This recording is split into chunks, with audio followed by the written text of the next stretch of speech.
Salam əziz 11-ci siniflər, kanalıma xoş gəlmisiniz. Bugün sizlərlə birlikdə dəyər sınaq imtahanı 5-in riyaziyyat suallarını izah edirəm. 61-ci sual. Limiti hesablayın deyir. N sonsuzluğa yaxınlaşır. Deməli, burada N-in ən böyük dərəcəsini həm sürət, həm də məxrəci bölməliyim.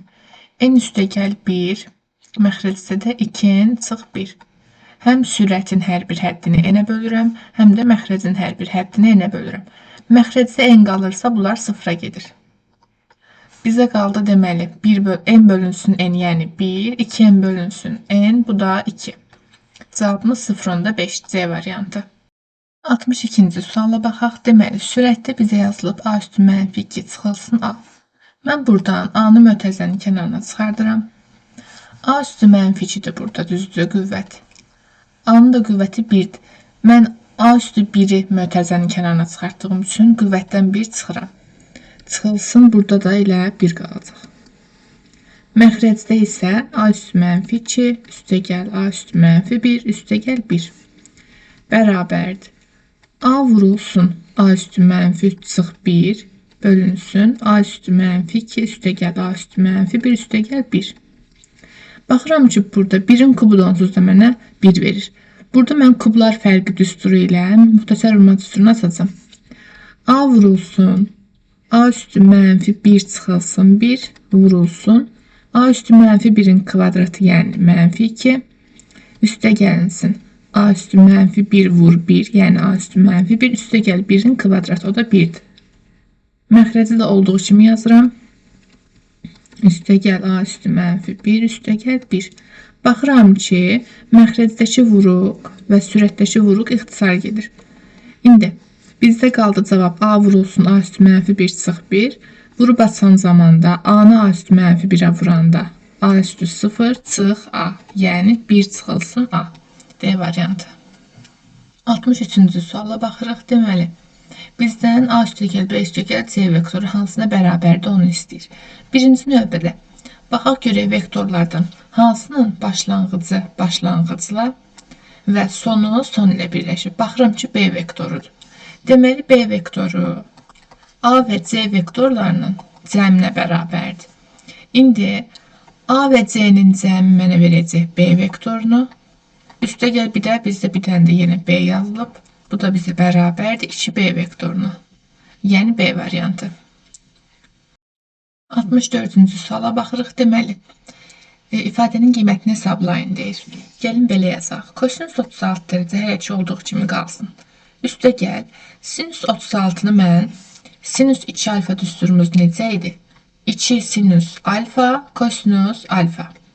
İndi burada 2 alfanın yerində 36-dır, 36 dərəcə.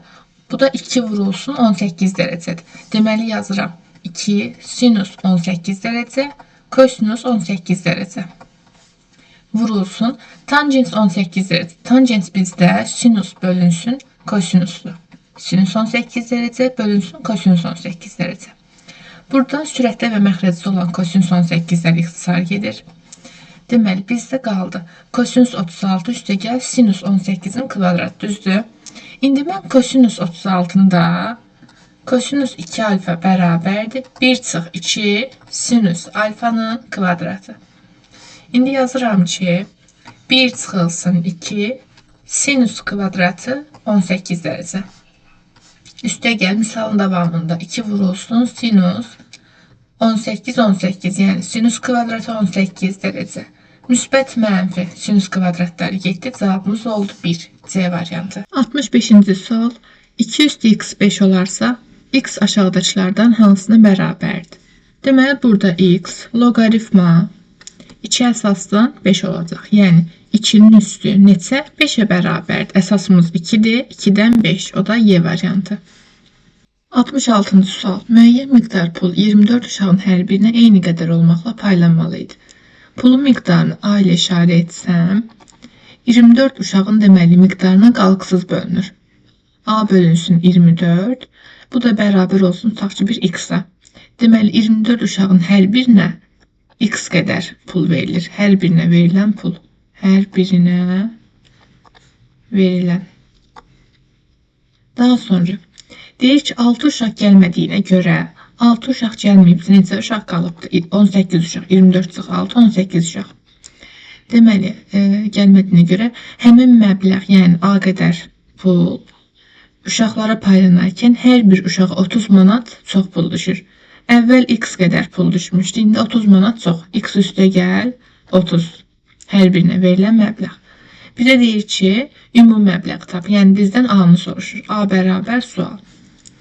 Burada A bərabərdir 24 vur x birinci halda. İkinci halda isə A bərabərdir 18 vur x üstə gəl 30. Onda mən bu iki ifadəni bərabərləşdirə bilərəm. 24x bərabərdir 18x üstə gəl 18 vur 30. Buradan x digər tərəfə keçsin. 6x bərabərdir 18 vur 30. X də bərabərdir 6'lar ixtisar gedir. 3 vur 30 yəni 90 manat. Bu x bizdə nə idi? Hər birinə verilən məbləğ. Məndən A-nı istəyir. A da bərabərdir 24 vurulsun x yəni 90. Bu da olacaq bizdə deməli 2160. Yəni Y variantı. 67-ci sual. Kvadratın daxilinə çevrə çəkilmişdir. Şəkildə verilənlərə əsasən rənglənmiş hissənin sahəsini tapın. Rənglənmiş hissənin sahəsini tapmaq üçün mən kvadratın sahəsindən çıxmalıyam çevrənin sahəsini. Kvadratın tərəfi 6 cm-dir. Onda sahəsi 6'nın kvadratıdır. Çevrənin sahəsi isə pi vurulsun r kvadratıdır. Baxıram ki, bu çevrə kvadratın daxilinə çəkilirsə, kvadratın daxilinə çəkilmiş çevrənin radiusu hər zaman kvadratın tərəfinin yarısıdır. 6 böl 2, yəni 3 cm. Onda 36 çıxılsın, pi vurulsun 3'ün kvadratı, yəni 9. Cavabımız 36 çıx 9 pi olmalıdır. Hansı variant? C variantı. 68-ci sual. Y bərabər mənfi düz xəttinə nəzərən 1-5 nöqtəsinə simmetrik olan nöqtəni tapın. Deməli, 1-5 nöqtəsinə simmetrik olan nöqtə. Y bərabər mənfi 3'ə nəzərən. Bu zaman x olduğu kimi qalır. 5'i dəyişən zaman isə 2 vurulsun mənfi 3 çıxılsın 5 kimi yazırdıq. Bu da olacaq 1, mənfi 6 çıx 5, mənfi 11. 1 mənfi 11, Y variantı. 69-cu sual. Həcmləri bərabər olan iki müxtəlif düzgün dördbucaqlı prizmanın oturacaqlarının tərəflərinin nisbəti 2'nin 1'ə olarsa hündürlüklərin nisbətini tapın. Deməli, həcmləri eynidirsə yazaq. V1 bərabərdir V2'yə. Bizə deyir ki, dördbucaqlı prizmanın oturacaqları düzgündür, düzdür. Onda kvadratda oturacaqlar. Onda həcm belə olacaq. A vurulsun H. Düzdür. Bunu H1 yazaq. Bu da A1 A1 olsun. Bərabərdir. A2 vur H2. İndi bizə oturacaqların tərəflərinin nisbəti məlumdur. 2'nin 1'ədir. Onda belə yazaq. Birincinin deməli oturacağı olsun 2K. İkincinin oturacağı isə K olsun. Gətirib yerinə qoysam. A1 vur A1, yəni A1'in kvadratı 4K kvadratı H1 bərabərdir K kvadratı H2. Buradan K kvadratları ixtisar gedəcək. 4H1 bərabərdir H2'yə. İndi bizdən nisbəti istəyir, yəni H1 bölünsün H2. Deməli, H1 bölünsün H2'nin yerinə yazıram 4H1. H1'lər gedir, cavabımız olur 1'in 4'ə, C variantı. Sonra bizə deyir ki, kompleks ədədlər üçün fərqi tapın. Deməli, 2i çıxılsın, 3 çıxılsın i. 2i çıxılsın, 3 üstə gəl i. Yəni, 3i çıxılsın 3. Bunda birinci real hissəni yazmalıyam. Yəni, mənfi 3 üstə gəl 3i. D variantı. 71-ci sual. Nöqtə iki perpendikulyar müstəvidən 15 cm və 20 cm məsafədədir. Həmin nöqtədən müstəvilərin kəsişmə xəttinə qədər olan məsafəni tapın. Deməli, perpendikulyar iki müstəvi var. Elə 90 dərəcə kimi bunu göstərə bilərəm. Deməli, belə olsun. İki perpendikulyar müstəvi var. Bunları müstəvi kimi təsəvvür eləyin də indi. Deməli, təxmini belə olacaq. İndi deyir ki, nöqtə bu müstəvilərdən 15 cm və 20 cm məsafədədir. Deməli, bu bizim nöqtəmiz olsun. bir müstəvidən 15 sm, digərindən 20 sm məsafədədir. Bizə deyir ki, həmin nöqtədən müstəvilərin kəsişmə xəttinə qədər olan məsafəni tapın. Burada olsun bir x. Deməli, bura 20-dirsə, eyni qaydada perpendikulyar olduğu üçün burada 20-dir. İndi düzbucaqlı üçbucağa əsasən, Pifagor teoreminə əsasən yazıram ki, x-in kvadratı 20-nin kvadratı üstəgəl 15-in kvadratıdır. Bu da 625'dir. Yəni 25'in kvadratı x 25'dir. B variantı. 72-ci sual. Təngçlər sistemindən y-i tapın. Deməli, baxıram ki, burada ilə x-in əmsalları eynidir. Mən birinci və ikinci tənliyi alt-alta çıxsam, 23x üstəgəl 2y çıxılsın 23x çıx y bərabərdir 2 çıxılsın 8, yəni mənfi 6. Buradan 23x-lar gedəcək, 2y mənfi ilə mənfi toqquşur, müsbət y bərabərdir mənfi 6. 3y mənfi 6-dır, y də mənfi 2-yə bərabərdir. D variantı. 73-cü sual. Tərəfi 6 sm olan kvadratda YC AY'nin 2 mislidir. Onda AY əgər x-dırsa, YC 2x olmuş olur. Deməli, bura x olsun, YC də 2x. Deyir ki, DY'ni tapın. DY bərabər sual. Burada ümumi AC bərabərdir x və 2x'in cəmi, yəni 3x. Həmçinin AC bizdə nədir? Kvadratın diaqonalı. Kvadratın diaqonal düsturunu biz bilirik ki, A kökdə 2 olur. Tərəf 6-dırsa, bütün tərəflər 6-dır, düzdür. Tərəf 6-dırsa, diaqonal 6 kökdə 2-dir. Yəni, buradan belə çıxır ki, 3x bərabərdir 6 kökdə 2-yə. Yəni, x bərabərdir 2 kök altında 2-yə. İndi mən burada bilirəm ki, ümumiyyətlə, kvadratın diaqonalları kəsişmə nöqtəsində yarı bölünür və perpendikulyardılar. Bura bir O nöqtəsi olsun. Həmin bu YOD üçbucağına fikir versəz, düzbucaqlı üçbucaqdır. Həmin üçbucağı gəlin kənarda yenidən göstərim. Deməli, düzbucaq təpəsi burada O təpə nöqtəsidir. Y bir də D nöqtələri var. Deməli, kəsişmə nöqtəsində diaqonal yarı bölünür. Diaqonal 6 kökdə 2 düzdür. Yarı bölünürsə, onda OC 3 kökdə 2 olur. OC 3 kökdə 2 olur. Eyni qaydada AO da 3 kökdə 2 olur. Mənim AY parçam neçədir bizdə? AY x-dir. X tapmışam ki, 2 kök altında 2'dir. AY 2 kökdə 2'dir. Mən OY-ni tapmaq üçün ümumi AO-dan çıxıram AY parçasını. Bu da olur kök altında 2. Deməli, OY kök altında 2'dir. OD onsuz da diaqonalın yarısıdır. Diaqonalın yarısı da 6 kökdə 2'nin yarısı, yəni 3 kökdə 2'dir. Məndən DY'ni istəyir. DY də Pifagora əsasən kök altında katetlərin kvadratlarının cəmi. 9 vurulsun 2, yəni 18, kök altında 20. Bu da 2 kök altında 5'dir, yəni Y variantı. 74-cü sual. Funksiyasının təyin oblasına daxil olan ən kiçik tam ədəd neçədir? Təyin oblastı, yəni x çıx 4, kök altının dərəcəsi cüt dərəcə olduğu üçün mənfi ola bilməz, 0 və ya müsbət olmalıdır. Deməli, x bölüşdü bərabər 4-dən. Ən kiçik tam ədəd də elə 4-dür. 75-ci sual. Hündürlüyü 6 sm olan düz dördbucaqlı piramidanın oturacağı diaqonalları 3 və 4 sm olan rombdur. Dördbucaqlı piramidanın həcmi neçə santimetrdir? Piramidanın həcm düsturu və bərabər 3də 1 S oturacaq vurulsun H-dır. İndi oturacaq rombdur. Rombun sahə düsturu 2də 1 D1 D2'dir. Onda 2də 1 vurulsun. Diaqonallar 3 və 4'dür. Deməli, rombun sahəsi 6'dır.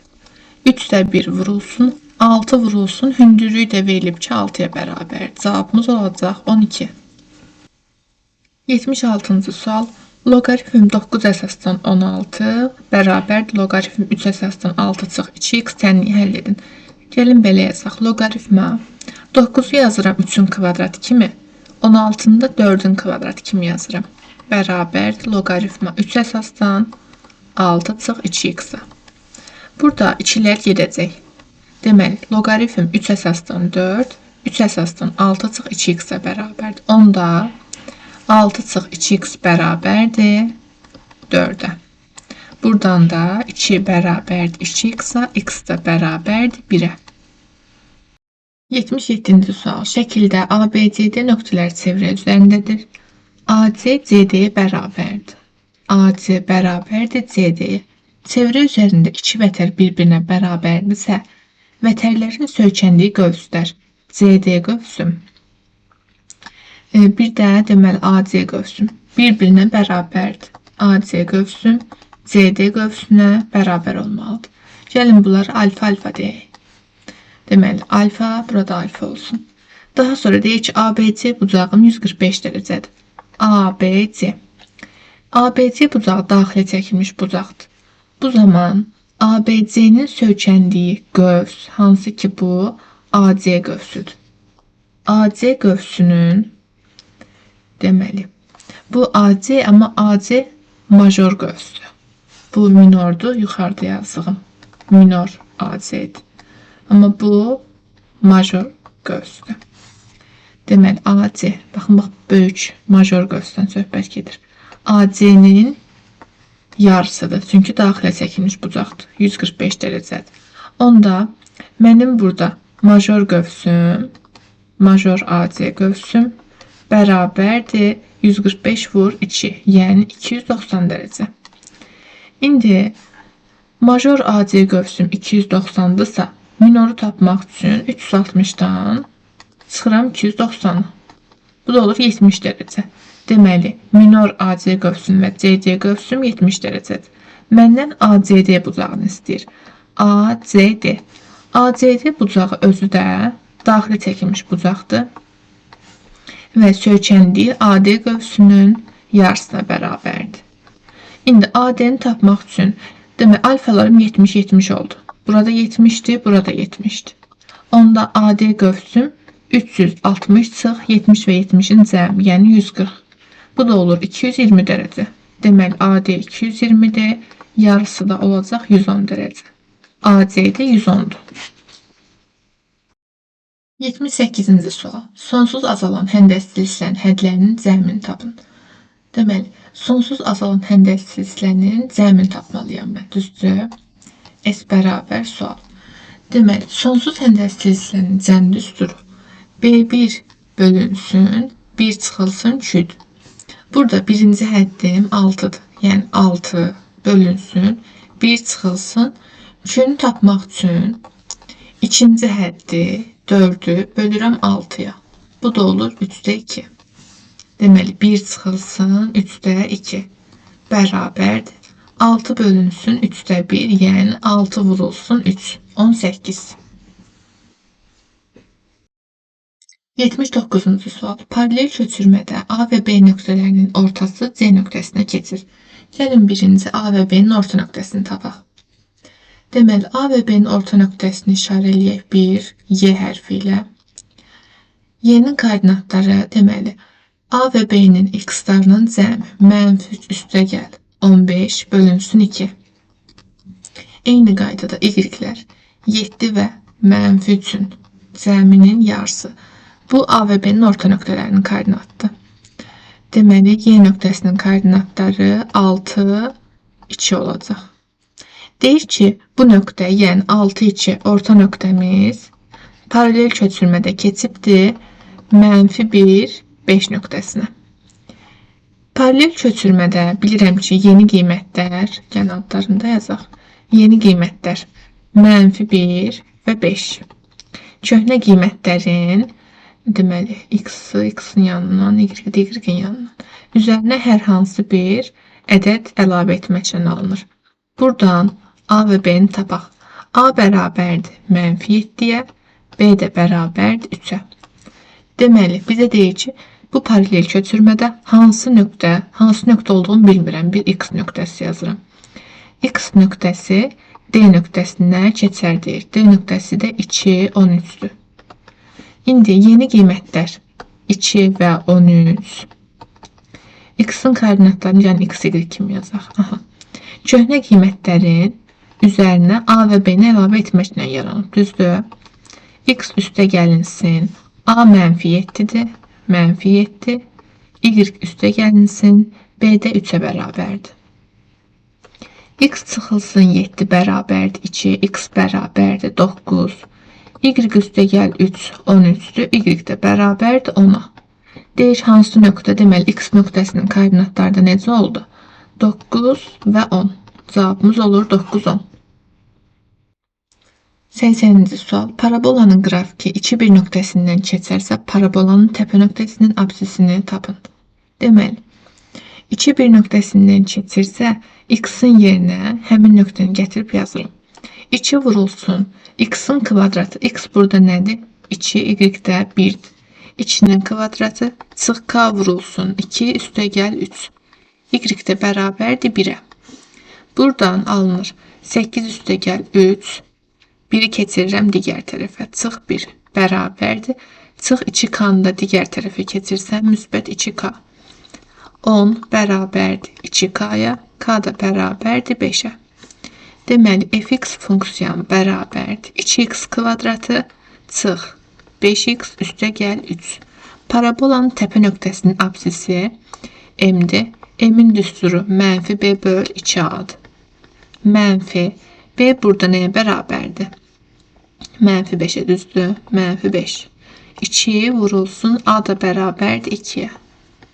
Bərabərdir. Mənfi ilə mənfi toqquşur olur. Müsbət 5 bölünsün 4. 1 tam %25. 81-ci sual. Deyir ki, deməli, loqaritmik funksiyanın təyin oblastını tapın. Gəlin birinci. Loqaritm 2 əsasdan, deməli, bərabərdir -1'ə. Bunu həll etsəm, 3a çıx 11,5 bərabər olmalıdır. 2 üstü -1'ə. Yəni 2'də 1, bu da 0,5'ə bərabərdir.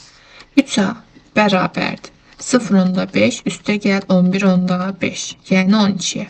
Bu zaman A da bərabərdir 4'ə. İndi gətirirəm burada fy funksiyasını da yerinə qoyuram. Ln y-in kvadratı üzərinə gəlinsin. A vurulsun y. A'nı tapmışam 4. 4y üstə gəl 3. Təyin oblastını tapın deyir.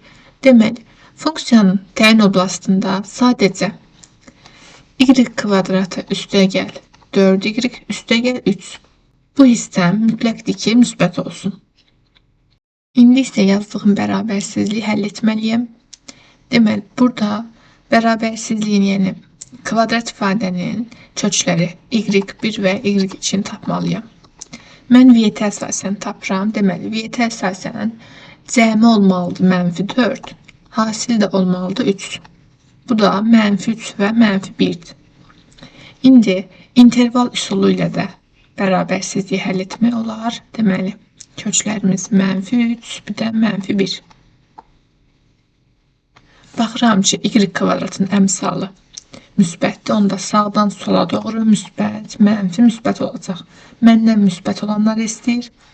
Yəni, mənfi sonsuzluqdan -3'ə birləşir. -1'dən müsbət sonsuzluğa. 82-ci sual.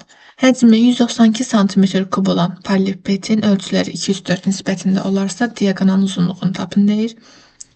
Deməli, 204 nisbətindədir. Yəni, tərəflər 2K, 3K və 4K'dır. Həcmi 192'dir. Həcm, yəni V bərabərdir. A vur, B vur, C. Yəni, 3 tərəfin hasilidir. 2K vurulsun, 3K vurulsun, 4K. 192'ye bərabərdir. Buradan 2 vur 3, 6, yəni 24. K'nın kubu 192'dir. Deməli, K kubu bərabərdir 192 böl 24. Bu da deməli bərabər olacaq 8 dəfə, yəni 8. K kubu 8'dirsə, K da bərabərdir 2'yə. İndi isə K'nı gətirib qoyuram tərəflərin yerinə. Deməli, tərəflərimiz 4, 6 və 8'dir. Diaqonalın uzunluğunu tapın deyir. Diaqonalın düsturu kök altında A kvadrat, B kvadrat, C kvadrat. Düzdür. Bu da olacaq. Deməli, kök altında 4'ün kvadratı 16, 6'nın kvadratı 36, 8'in kvadratı 64. Buradan da deməli kök çıxacaq. Kök altında 116. 116'dan isə kök deməli 4 vurulsun 29. Bu da 2 kök altında 29. Cevabımız 2 kök altında 29. 83-cü sual. Tənci ilə verilmiş çevrənin mərkəzindən keçən AX üstəgəl 2y çıx 10 düz xəttinin koordinat oxları ilə əmələ gətirdiyi üçbucağın sahəsini tapın. Deməli, bu çevrənin mərkəzindən keçən. Deməli, mən çevrənin mərkəzini tapmalıyam birinci.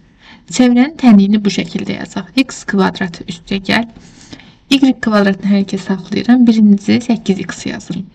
8x üstəgəl. İndi y kvadratını yazırım. Yəni x'ları bir tərəfə, y'ləri bir tərəfə sırayla yazırım. Y kvadratı çıx 2y. Ən sonunda da üzərinə gəlinsin 13 bərabər 0. İndi çevrənin tənliyi normalda necədir? Deməli, x çıx a-nın kvadratı üstəgəl y çıx b-nin kvadratı bərabər olmalıdır radiusun kvadratına. Deməli, mənə verilən tənliyi tam kvadrat ayrılmış şəkildə göstərməliyəm. Tam kvadrat nədir? Yəni, ikihədlinin kvadrat şəklində yazmalıyam. Deməli, tam kvadrata ayırmaq üçün burada x-in əmsalı 8-dir. 8-i bölən zaman 2-yə 4 alınır. Deməli, x üstəgəl 4'ün kvadratı kimi göstərilə bilər. X üstəgəl 4'ün kvadratı bizdə x kvadratı üstəgəl 8x üstəgəl 16'ya bərabərdir. Mən də baxıram ki, burada x kvadrat üstəgəl 8x var. Əgər mən özümdən 16 yazmışamsa, ifadənin qiyməti dəyişməməsi üçün özümdən 16'nı çıxmalıyam. Yəni, kənardan yazaq. X üstəgəl 4'ün kvadratı çıxılsın 16 yazıram ki, mənə verilən x kvadrat üstəgəl 8x-i tam kvadratdan ifadə edim. Daha sonra y-in burada əmsalı nədir? 2. 2'ni 2'yə bölən zaman 1 alınır. Deməli, mən y çıx 1'in kvadratı ilə işləyəcəm. Bu da bərabərdir. Y-in kvadratı çıx 2y üstəgəl 1. Baxıram ki, y kvadratı üstəgəl çıxılsın 2y olan hissə məndə burada var. Əgər özümdən 1 əlavə etmişəmsə, həmin o 1'i çıxmalıyam. Y çıx 1'in kvadratı çıxılsın 1 yazıram.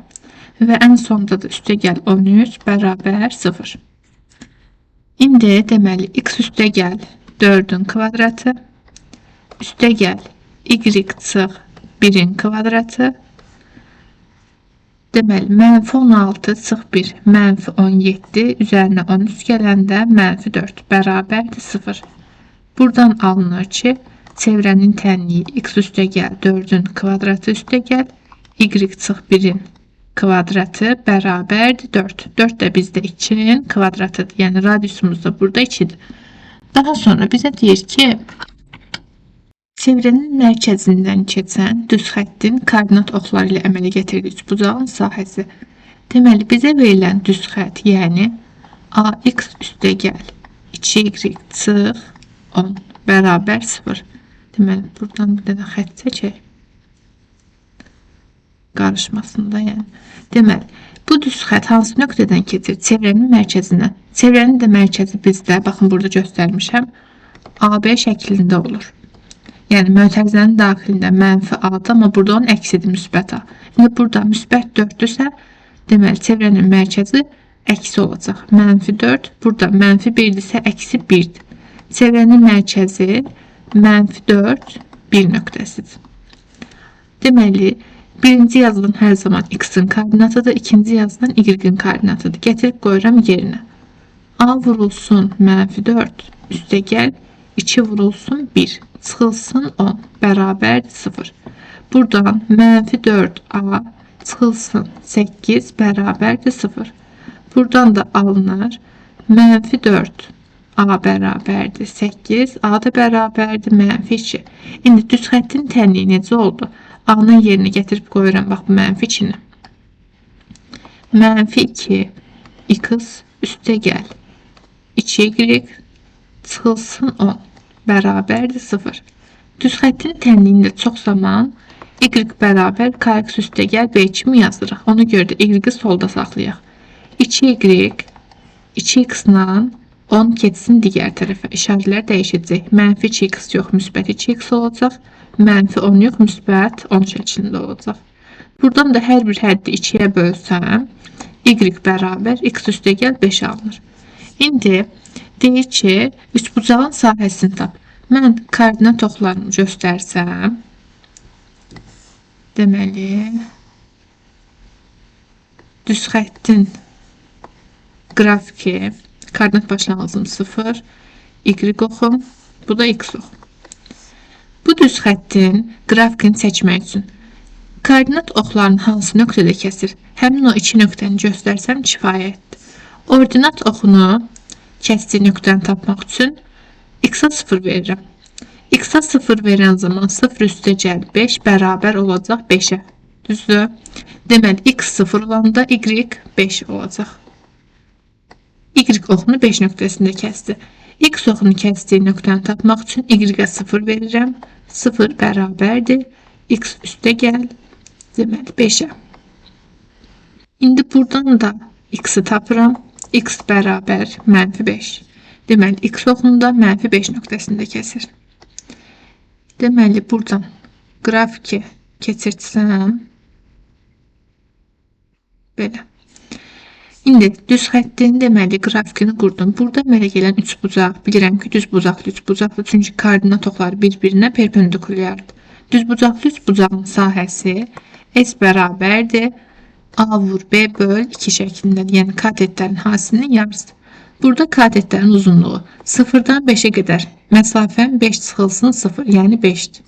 Katetin biri 5'dir. Digər katet mənfi 5-dən 0-a qədər. Məsafəm mənfi 5 olsa da məsafəni modul olaraq götürməliyim. Çünki çevrənin, daha doğrusu üçbucağın hər hansı bir tərəfi mənfi ola bilər? Yox. Düzdür, müsbət olmalıdır. Mənfi 5'dən də modul olaraq götürürəm. Katetim yenə də 5'dir. Vurulsun 5 bölünsün 2. Bu da olacaq bizdə 12 tam 10'da 5. Deməli, üçbucağın sahəsi 12 10'da 5'dir. 84-cü suala baxırıq. Bizdən istəyir sinüs alfa üstə gəl bettanı tapın. Deməli, burada gəlin kvadrata yüksəldi. Bizdə olacaq kosinus kvadrat alfa üstə gəl sinus kvadratı beta. Bərabər diyor, üstə gəlinsin. 2 kosinus alfa vur sinus beta. İndi deyirik ki, bərabərdir 16'da 1'ə. 16'da 1. İndi digərini kosinus beta. Kvadrata yüksəldəndə kosinus kvadratı beta. Üstə gəl sinüs alfanı kvadrata yüksəldəndə sinüs kvadratı alfa. Üstə gəl 2 kosinus beta sinüs alfa. Bu da bərabərdir 16'da 9'a. Mən bu birinci və ikinci ifadəni alt-alta toplasam nə alınır? Kosinus kvadratı alfa. Üstə gəlinsin. Baxın, burada alfa olan, bak bunu yazıram indi. Sinüs kvadratı alfa. Üzərinə gəlinsin. İndi sinüs kvadratı beta. Sinüs kvadratı beta. Üzərinə gəlinsin. Burada kosinus kvadratı beta'nı yazıram. Kosinus kvadratı beta. Üzərinə gəlinsin. İndi əmsalı 2 olanları yazıram. 2'ni mötərizənin kənarına çıxardıram. Deməli, kosinus alfa vur sinüs beta. Üzərinə gəlinsin. Kosinus beta vur sinüs alfa. Bu ikisini toplayanda 16'da 1 ve 16'da 9'un cəmi 16'da 10'a bərabərdir. İndi siz burada fikir verirsiniz. Kosinüs alfa sinüs beta üzərinə gəlinsin. Bir dəfə yerlərini dəyişib. İndi kosinüs beta sinüs alfa yazıb. Bu iki cəm, yəni iki vurğun cəmi bizə hansı düsturu verir? Sinüs alfa üstə gəl beta. İndi kosinüs və Sinusun kvadratlarının cəmi 1. Eyni qaydada burada da. Sinus kvadratı beta və kosinus kvadratı betanın cəmi 1'dir. 1 və 1'in cəmi də 2. Deməli 2 üstəgəl 2 sinus alfa üstəgəl beta bərabər olacaq 16'da 10'a. Buradan deməli hətta 2'yə ixtisar aparaq burada 8'də 5 yazaq. 2 sinus alfa üstəgəl beta bərabərdir bizdə deməli 8'də 5 çıxılsın 2. Bu da olacaq bizdə 8'də 5 çıxılsın. Eyni məxrəcdə yazsam 16. Yəni mənfi 8'də 11. Məndən sinus alfa üstəgəl betanı istəyir. Sinus alfa üstəgəl beta da mənfi 8'də 11 bölünsün 2'dir. Bu da mənfi 16'da 11'dir. Cavabımız mənfi 16'da 11.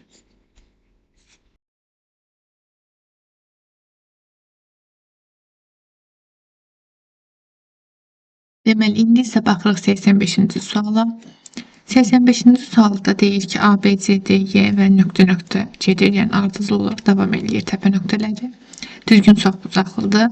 ADY bucağı bizə verilib ki, 120 dərəcədir. Onda gəlin, biz bu CDA bucağına bir alfa deyək. Düzdür? CDA bir alfa olsun. Bura alfadır. Bizə deyir ki, AB'nin uzunluğu kök altında 2 çıx kök altında 3'dür. Ve daha sonra deyir ki bu çoxbucaqlının ən kiçik diagonalını tapın. Bu çoxbucaqlının ən kiçik diagonalı A nöqtəsindən C'yə çəkilən diagonaldır. Nəyə görə belədir? Çünki deməli A'dan B'yə diagonal çəkə bilmirəm. Ona görə də B'dən sonra növbəti olan A'dan C'yə. AC'ni bizdən soruşur. AC bərabərdir sual. İndi biz nə edirik? İndi fikir versəz, düzgün çoxbucaqlıdırsa, bütün tərəfləri bir-birinə bərabərdir. Deməli burada AB bərabərdir BC-yə. O da bərabərdir CD-yə. Növbəti olaraq həqiqətən də DY-yə də bərabər, daha sonra davam edir. Mənə hal-hazırda DY hələ ki lazım deyil. Ona görə AB, BC və CD ilə işləyirəm. Deməli, AB, BC, CD bir-birinə bərabərdir. Düzdür? AB, BC və CD. Baxıram ki, bu trapesiyanın şəklinin, deməli, mən bu tərəfdə, yəni sağ tərəfdə göstərmişəm.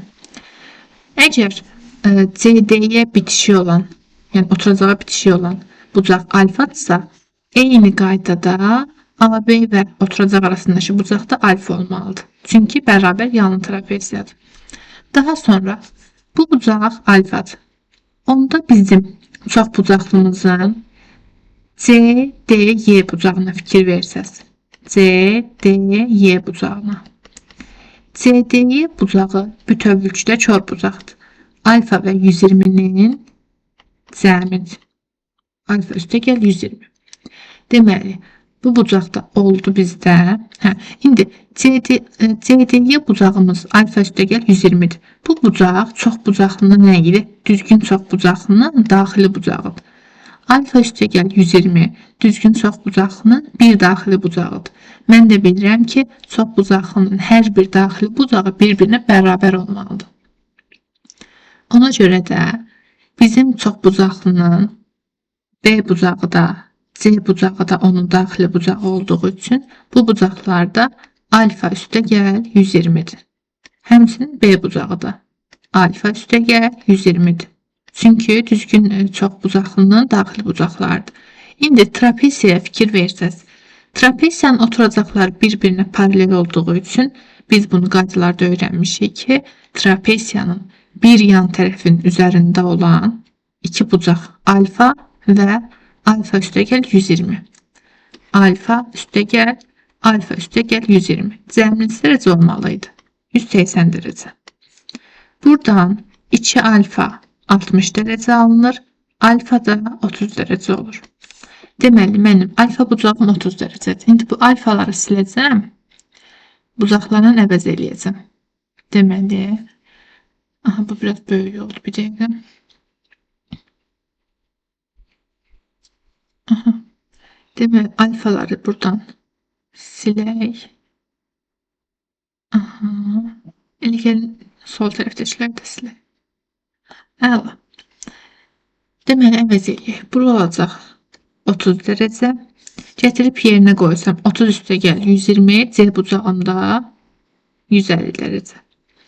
İndi biz burada bizdən hansı diaqonal istəyir? Ən kiçik diaqonal, yəni AC-ni. AC-ni buradan çəksəm. Aha. AC sualdır. AC X da yaza bilərik. X. Deməli, mən buradan bir hündürlük çəkirəm. CH hündürlüyünü çəkəcəm. Bura 90 dərəcə. CH hündürlüyü. Baxıram ki, 30 dərəcənin qarşısındakı CH düzdür. Bu zaman 30 dərəcənin qarşısındakı CH 90'ın qarşısında olan hipotenuz, yəni CD-nin yarısı olmalıdır. Düzdür? Eyni qaydada buradan HD isə bərabərdir. HD 60 dərəcənin qarşısında olduğu üçün 30'un qarşısındakı CH-ın kökdə 3 misli olacaq. İndi eyni qaydalar B təpəsindən çəkiləndə də eyni olacaq. Deməli, B təpəsindən bir hündürlük çəksəm, yenə eyni qaydada, yəni hündürlüklərin uzunluğu bərabərdir. CH1, gəlin CH-a bir H deyək. Onda B-dən çəkilən hündürlük də elə H olacaq. Deməli, CH-a H desəm, HD olacaq. H vurulsun kök altında 3. Və eyni qaydada bu olsun BF düzdür. AF də bərabərdir HD-yə. Nəyə görə? Çünki bərabər yanlı trapeziyadır. Bu parçalar bir-birinə bərabər olacaq. Bu da yenə H vurulsun kök altında 3. Çünki 60 dərəcənin qarşısında düzdür. Buralar 30 dərəcə idi. 60'ın qarşısı olduğu üçün 30'un qarşısındakı H-ın kökdə 3 misli olacaq. İndi qaldı bizdə tərəflərin uzunluğunu tapmaq. İndi gəlin davamını yuxarıdan yazaq. Başdan yazmışdıq ki, AB, BC, CD bir-birinə bərabərdir və uzunluq da bizə verilib. Kök altında 2 çıxılsın, kök altında 3'ə bərabərdir. Deməli bizim hündürlüyümüz, yəni H bərabərdir nəyə? CD böl 2. CD-nin də uzunluğu kök altında 2 çıxılsın, kök altında 3'dür. Bölürəm 2'yə. Bərabərdir. Kök altında 2 çıx, kök altında 3 bölünsün. 2'ni kök altına salsam 4 kimi kök altına salacağım. Hündürlüyü tapdım. Daha sonra deməli CH məlumdur. Buradan AH tapmalıyam, düzdür? AH tapmalıyam ki AC-ni tapa bilim. AH nəyə bərabərdir bizdən? AH bərabərdir. AF üzərinə gəlinsin. FH düzdür. AF və FH-ın cəmidir. Və fikir versəz burada FH elə nəyə bərabərdir? BC, çünki qarşı-qarşıyadılar, paraleldir bir-birinə, yəni kongruentdir, bərabərdir. Deməli mən AF üstə gəl FH-ın yerinə BC yaza bilərəm. Bərabərdir. AF bizdə H vurulsun kök altında 3'dür. AF hündürlüyü, yəni hündürlüyü yuxarıda yazdım burada kənarda. 2 çıx kök altında 3 bölünsün 4. Deməli vurmalıyam bunu mən kök altında 3'ə. Bu oldu AF. Üzərinə gəlinsin BC. BC də bizdə nəyə bərabərdir? Özü verib. Kök altında 2 deməli çıxılsın kök altında 3. Aha. Deməli bu bizdə olacaq AF bərabər. İndi bunu biraz sadələşdirsəm. Kök altında baxıram ki, burada hasildə hər ikisinin dərəcəsi yazılmayan 2'dir. Onu da eyni kökün altında yazıram. Deməli 3 vurulsun 2 çıx kökdə 3 bölünsün 4. Bu oldu belə. Üzərinə gəlinsin yenə 2 çıx kök altında 3. Bunu biraz da sadələşdirsəm necə olacaq? Gəlin bunu belə yazaq. Əmsallarına baxsaq. kök altında 3, 4'ten də nə çıxır? 2.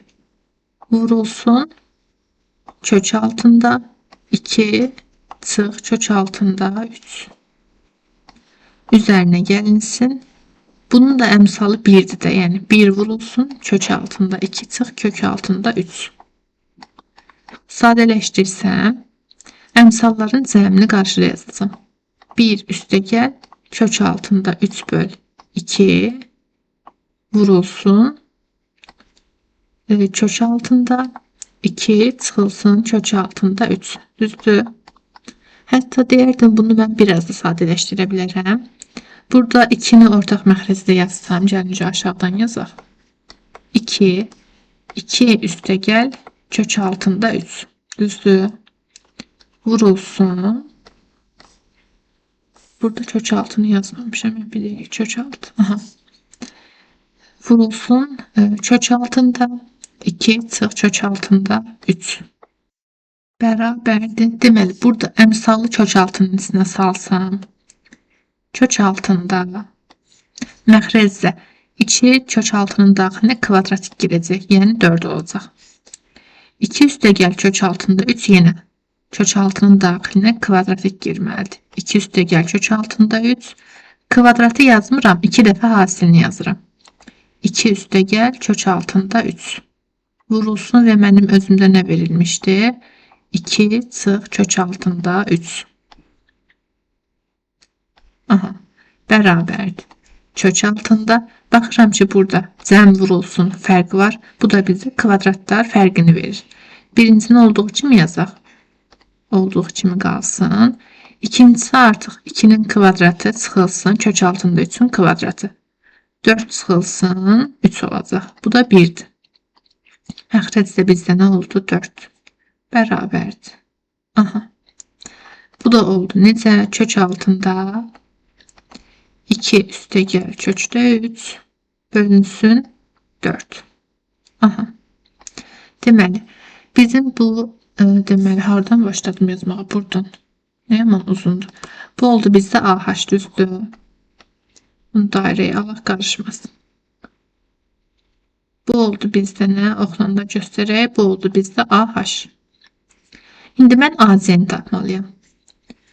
AC kvadratı bərabərdir Pifagor teoreminə görə AH-ın kvadratı üstə gəl CH-ın kvadratı.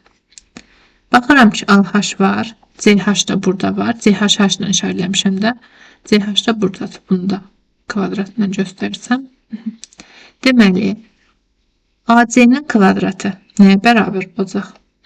AH-ın kvadratı. AH kök altında. Bu kəsirdir. Kvarta yüksəldən zaman demək, gəlin kvarta yüksəldək. Burada kvarta yüksəldirəm. Çünki yer artıq az qaldı. Kvarta yüksəldən zaman kvadratla kökün işarəsi gedir. Geriyə qaldı nə? 2 üstə gəl kök altında 3 böl 4. Üzərinə gəlinsin. CH-ın kvadratı. CH-ı da elə burada kvadrata yüksəldirəm. Deməli, CH-ın kvadratı. Yenə kök işarəsi ilə qüvvətdəki 2 gedir. Geriyə qalır nə? 2 çıx kökdə 3'ün deməli fərqi bölünsün 4. 2 çıx kökdə 3 böl 4. Bərabərdir. Məxrəc eynidir. Eyni bir məxrəcdə yazıram. Bunları toplayan zaman müsbət və mənfi kök üstlər gedir. Sürətdə də qaldı 4. 4 də 4'ə bölən zaman 1. AC də neçəymiş? 1. Bu qədər yazdıq. Ən axırda cavab 1 aldıq. Bu da belə. Bugünlük bu qədər uşaqlar. İzlədiyiniz üçün təşəkkür edirəm. Bu tür videoların davamını gəlməyini istəyirsinizsə kanala abunə olmağı, videonu bəyənməyi və şərh yazmağı unutmayın. Növbəti videolarda görüşənə dək hələlik.